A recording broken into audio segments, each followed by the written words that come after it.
నేను మీ శ్రీకాంత్. ఓం నమ శివాయ. ఇది శంషాబాద్ దగ్గర సిద్ధులగుట్ట అని వస్తుంది. ఓం నమ శివాయ శివుని గుడి అనమాట, చాలా ఫేమస్ శంషాబాద్ దగ్గర. సిద్ధులగుట్ట అంటారంట స్వామి.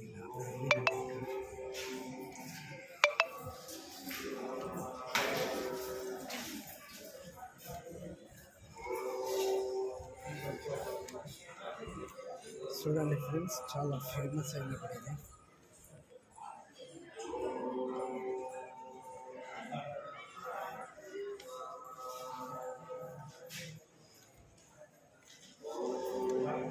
చూడండి, కార్తీక మాసం చాలా ఫేమస్ అవుతుంది. ఇక్కడ దీపాలు పెట్టారు.